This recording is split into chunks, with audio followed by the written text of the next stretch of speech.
Welcome back to another video. My name's Carl and I run Tri-Tec Automotive in Swindon. We are Mercedes and AMG specialists.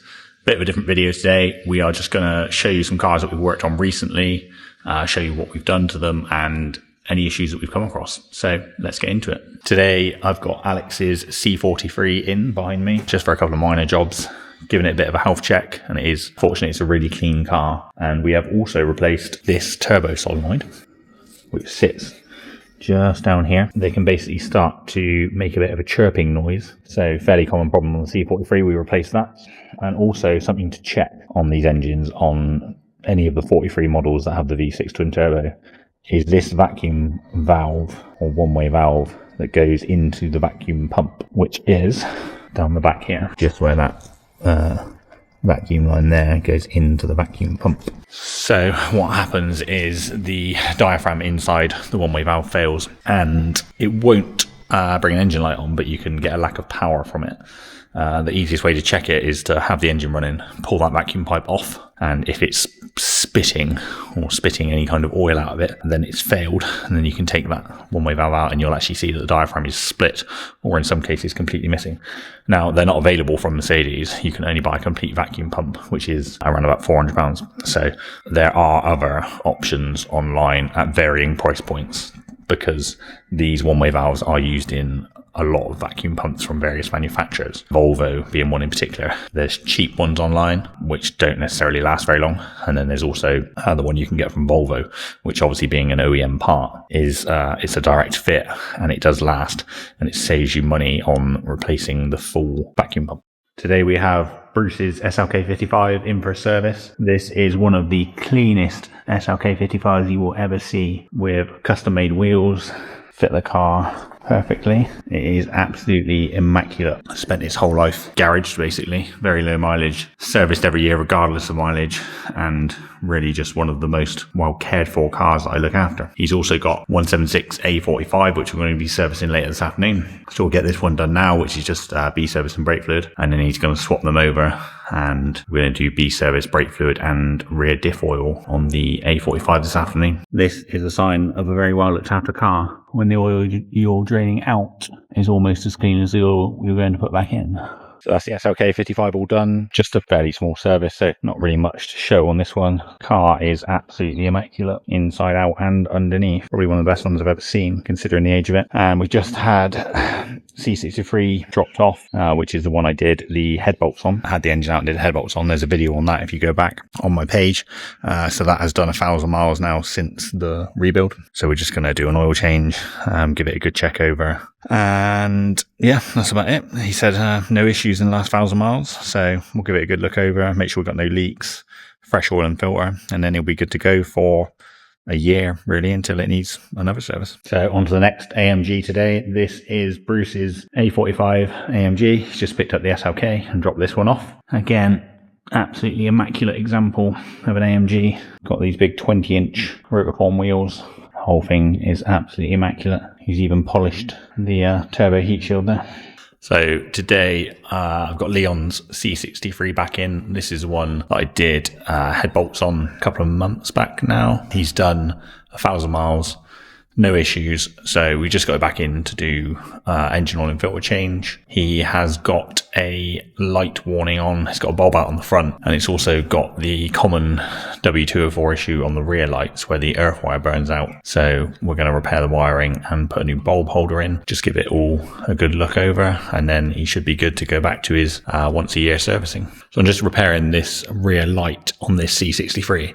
So it comes up with a warning on the dashboard saying that one of the rear bulbs is out on the right hand side, and it's not. They work, but they're very dim, and this is a common problem with all W204 C classes, not just C63s, but every engine and model variation, that the earth wire that goes to the rear lights actually melts slightly and burns out. What we do is replace the bulb holder. Luckily, the bulb holder piece comes separate from the light, so you don't have to replace the complete light cluster. But we replace the bulb holder, we replace the plug, usually because they're mounted, and then we replace any of the wiring pins that are damaged. This one isn't too bad. It's just melted the earth wire. That very end wire there, the brown one, is the earth wire. and you can see where it's melted slightly. It's also melted and burnt in there. Like I say, this one isn't particularly bad. I've seen much worse ones where almost half the plug is melted away. So we'll get a new bulb holder, get a new bulb holder fitted, new plug, replace that end pin, possibly the one next to it, and it will be good to go. Today we've got something a little bit different in. It's not Mercedes. We have been asked to prep 2 of these for a track day at Silverstone in less than 2 weeks' time now. So I will show you the car now. This is a Caterham 7, relatively early one, or relatively old I should say, with the Rover K series engine. The client originally bought this, I believe it was a road car, and then it was converted into race spec because he used to race them in the Caterham Cup. This was dropped off to us. Need to get ready for track day at Silverstone GP circuit. There's actually 2 of these. This one's almost finished now. Once this one's done, we will send it back and get the other one, and then we're going to go along on the day to support them at the track. This one, when it turned up, they're both in very good condition, to be honest, because they were both recently refurbished kind of 18 months ago.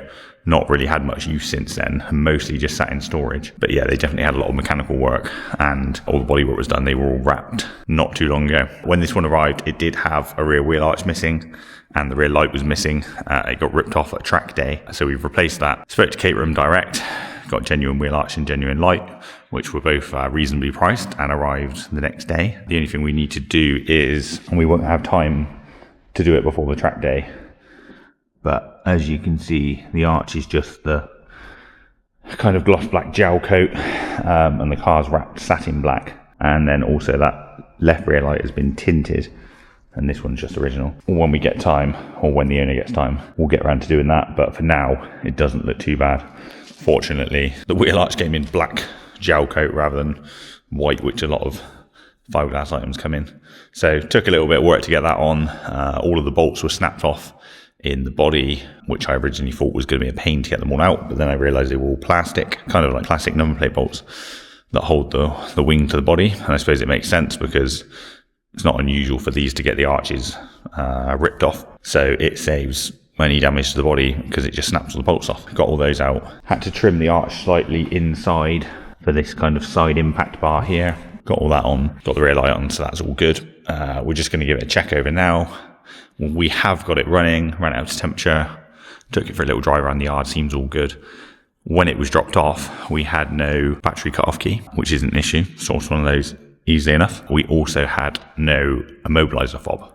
So somewhere between where the car was stored with the owner and then separately in a storage company, and then it's come to us, somewhere the immobiliser fob's got lost. Being a Rover K series engine, this uses the old Lucas system, which was on most Rovers of that age, which is just a little fob with 2 buttons on it. When we got the car, it wouldn't start. Immobiliser light was flashing. Customer said to me, can we get rid of the immobiliser? Can we just run a wire straight to the starter motor to bypass it? I said, let me look into it, but I know that it doesn't just use the starter motor. A little bit of research into how this immobiliser system works, and basically if the ECU, the engine ECU, does not see the code it wants to see from the immobiliser, it doesn't fire the injectors. It just runs the injectors for 0 seconds. If it does see the code it wants, it then allows the injectors to run. At that point, I'm thinking I either need to send the ECU to someone or I need to get the equipment to do it myself.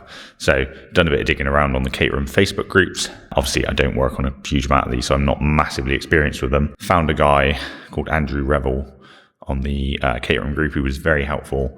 He sold me a lead, basically just a lead to plug into the OBD here. Just USB one end, OBD2 the other end. Luckily, this Caterham is new enough that it has an OBD2 socket. So plug that in and then downloaded some software that Andrew has made himself.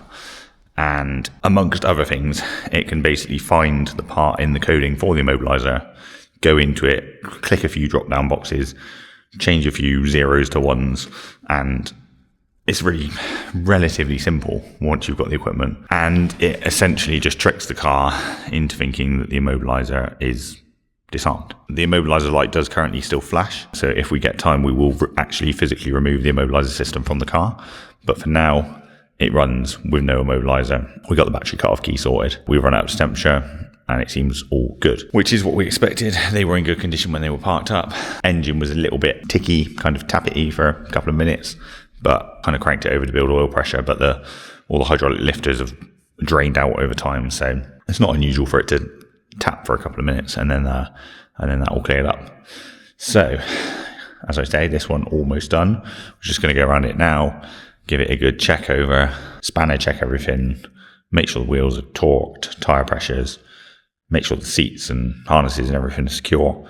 We won't be doing too much to it because they were recently refreshed. It's just double check, make sure they're all safe, make sure the fluid levels and everything are good to go and no leaks. And then this one I believe is going to get collected tomorrow, and we'll get the other one, which I haven't seen yet, but I'm told it's pretty much good to go, just needs a good check over. And that one I believe has a Ford engine, possibly a Duratec. We may need to get a new battery for it. I've charged it.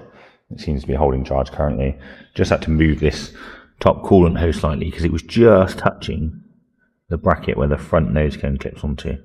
Didn't want it to rub through, so just moved it slightly more onto this metal coolant hose. It does look to be in good condition, so we'll get it all checked over, get the bodywork back on, and then this one will be ready, good to go. And we now have two Caterham 7s. This first one with the yellow cage is the one we showed you earlier. Giving it all a good check over. And when I was pushing it around, it felt like it was dragging slightly. And I found that the rear wheel bearing was completely worn out, to be honest. Put a new wheel bearing on the rear. That's all sorted now. And other than that, this one's all up together. And then the next one, so this one's Rover K-Series engine. The next one, which is almost matching, is a Ford Duratec engine. This one had nothing wrong with it, really. So basically just giving it a good check over. Lock wired the battery cut-off key on both of them so that they don't get lost again. It can still be removed easily. Absolutely filthy, this one, because it got trailered down on an open trailer. So they're now both ready to go. TJ's going to come and collect them soon, and then we're going to go to Silverstone. We're going to stay at Escapade this evening, and then track day is tomorrow. So hopefully all goes well. I've done everything I can to check them over and make sure they're all good. But until we get them out on track, we will not know for sure because it's been a little while since they've been used. Right, so we're here at Silverstone. We drove down last night, stopped off at Podium Place to pick up the spare wheels for the cars, and then stayed in Escapade last night. We've just come over to the track this morning. Got both cars back to back on the trailer, got them stickered up with the branding of the company, and then the K-Series cars running AR1s currently, the other one's on NS2Rs. As you can see, it is, it's not raining, but it is damp here. So I think we're going to swap them both to NS2Rs. Just seems a little bit of a safer option. And then if it dries up later in the day, we will put them both on AR1s. First problem of the day, which is very annoying because I had these plugs out and checked them, but it's completely cracked the ceramic on the plug. So this is the Ford engine one, and basically took it out straight away and it started to misfire. So we've managed to find some plugs at a local GSF, the proper NGK ones. TJ's gone to get some plugs and then we'll get them in. Hopefully get this one back out. It's just red flagged at the moment, and then hopefully we will get both of them back out. So thank you for watching. If you have enjoyed this video, please don't forget to like and subscribe. I'm just getting set up with all these parts behind me for our next video on the lovely Honda NSX that we look after. And we will also have part 2 of the M156 rebuild with a broken head bolt coming soon. So keep an eye out for that.